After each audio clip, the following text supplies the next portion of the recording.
Okay, I'm fixing the passenger window switch on my 2007 Lotus Elise. This is the back side of the door panel. That switch was sitting in there like that. This is all pretty self-explanatory, but it had this plastic ring around there, and then some washers, or some nuts on there with some washers underneath. So you take the washers off. This plastic piece is like barely the right diameter or like distance between those screws, so it kind of gets bound up on those screws. So I just carefully went around it with a screwdriver and kind of like pried just a little bit as I went around, and eventually it popped free, and then I could kind of wiggle it up, get it out by hand. And then this switch was stuck to the front of the door panel just from being installed in there so long.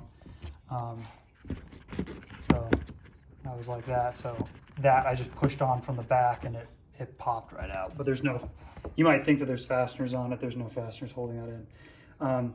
So next, what I think is wrong with this is I just think that the, like some of the connections inside, those, whatever, I'm not exactly sure what it looks like inside, but I'm guessing that some of those metal pieces are just need to be bent a little bit so that it makes better contact, because it goes down and then you can get it to go up if you kind of click just the right way, but it's really not that reliable. So what I'm going to do now is there's these tabs right here and there, and so I'm going to squeeze on those, push that in, and then pop this metal part off. So I don't think I can do this with one hand, but I'm going to pop that off so that I have just the switch and get this aluminum bracket assembly off, and then I'll figure out how to take the switch apart.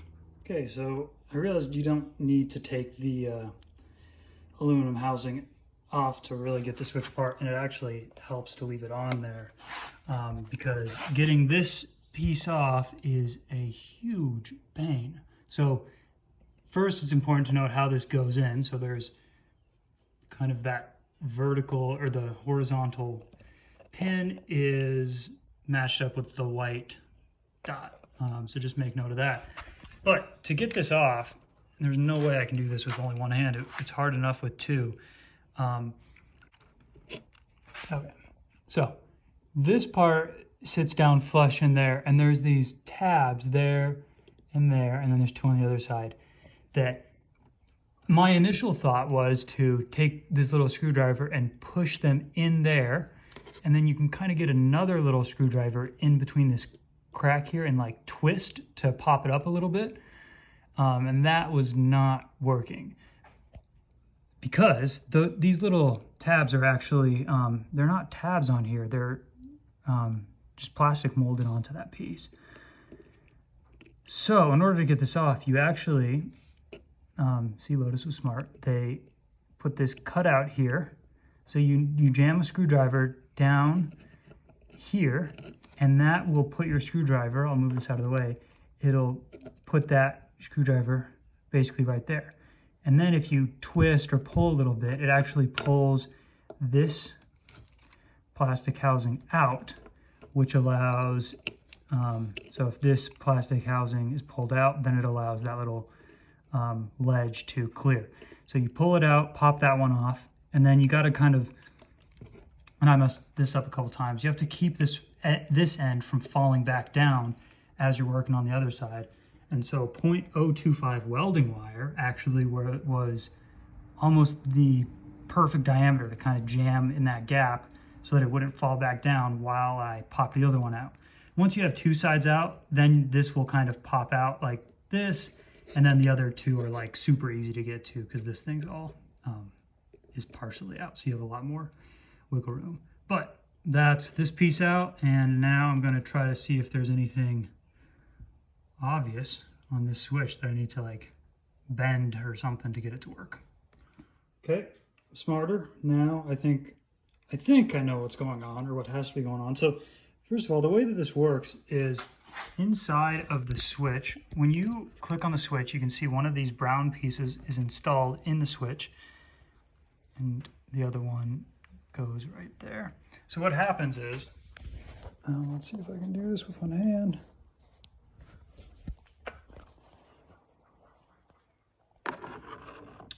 Okay, so what happens is when you press on that switch, it pushes these brown things out, which are some like non-conductive electrical component, and it presses on this portion of the switch, and then it clicks down. And so what's happening is there's a piece of this metal. It's really hard to see on video. You can kind of see back underneath this piece, there's a strip of metal that I think is connected to this flat blade there, or that horizontal one. And so when you click down on that, it just changes the connection of this piece of metal from up here to down there. And then similarly for the other side. So my problem was when the window was moving up, which I could just go look at the driver's side, but I think that was the white button from struggling to try to press it to roll it back up the day after I bought it. So I think what's happening, I looked at all the connections in there, and the best as I can tell is there's no corrosion or anything. So I think that when this is being actuated, this side of the switch, it's just not quite, it's not pressing all the way down. And now, now I'm looking at it some more. It looks like maybe that brown thing is actually hitting this ledge. Because you see, if you press this down, in order to get it to actuate, it actually needs to go a little bit past that edge to flip down. See? Just a hair. So if that brown piece is running into this ledge, it's not able to press that switch down far enough to actuate it. So I think what I'm going to do is I was going to put a piece of tape underneath this brown thing to kind of use it as a shim so that it would press down further. But I actually really think that that is a bigger culprit. So I'm going to try to take like a little Dremel and kind of just grind this area down just a little bit so that that brown thing has a little more room to press that. And there is the final product. So I just ground down a little ridge in there. That's not going to affect anything about how this works electrically. And it should allow it to press down a little bit further and hopefully fix the problem. I might grind a little more off actually, just because this was such a pain to take off. Like I might take that side out so it's just like totally flat. I first tried using a little grinding disc for a Dremel, but the grinding disc was like too big, and so I actually barely nicked the actual spring portion there, and so I figured I can't get down to that accuracy, so I used, of course, working on a $40,000, $50,000 Lotus, using a $5 Harbor Freight Dremel, worked perfectly. So I actually used this little tool, if it'll focus, and that allowed me to just get right up and only grind away that ledge that I was talking about. So now I'll put it all back together and see if it works. For the moment of truth, down, working, up, still not working. Yeah, so you can go down, and if you click up, it just doesn't work when down. It doesn't work if I click up top.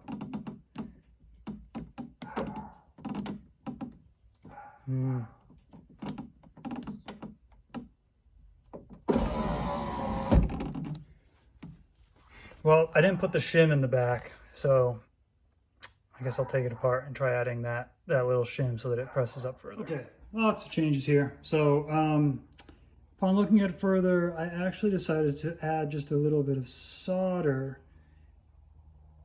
right there on both of those ledges. So I'm moving the spring closer to that brown piece rather than trying to move the brown piece closer to the spring. And looking at this further, the way this switch works is that that brown piece actually is moved by the ledge inside of this switch. So it's kind of hard to see, but there's a ledge that the switch pushes up. So the brown piece is not being pushed by the bottom here. It's actually being pushed by a ledge right there. And then that pushes like just in that slot right there that that brown piece sits in. It pushes it up from each like end of the round piece rather than pushing from the center. So the shim idea in there won't really work unless I got like some huge shim thing. So we'll go give this a try now.